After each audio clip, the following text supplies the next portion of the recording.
Պարոն Դարենյան, լուր ունեմ ձեզ համար, ես արդեն ձեր հարցին պատասխանեցի եւ 5 տարուց ավել է, ես այդ հարցին պատասխանում եմ։ Ըստ էության ձեր տված հարցերից չկա, որ ես նախկինում արդեն չեմ պատասխանել։ Ես բոլոր հարցերին պատասխանել եմ։ Ես հիմա կարող եմ ասել կոնկրետ հղումներ անել ազգային ժողովի, բայց ամենալավ հղման տեղը քննիչ հանձնաժողովի հրապարակային ելույթն է։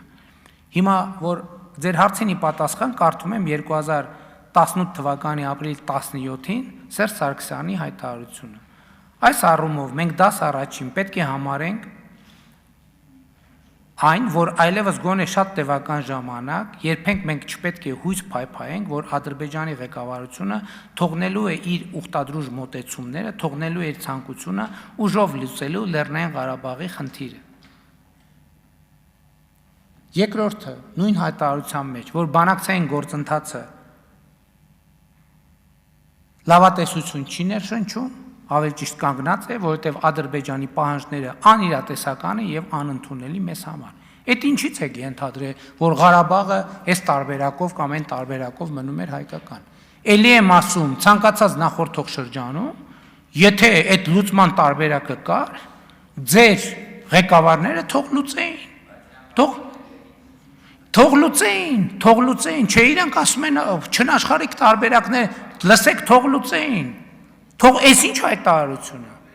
Էս ինչ հայտարարություն է 2018 թվականի ապրիլի 17-ին։ Եվ ես քիչ առաջում հարցին էի պատասխան ասում եմ, որ Ղարաբաղի հարցի բանակցային փաթեթը վերլուծվել է եւ իմ եզրակացությունը եկել է, որ Ղարաբաղի հարցի լուծման մասին չի սա։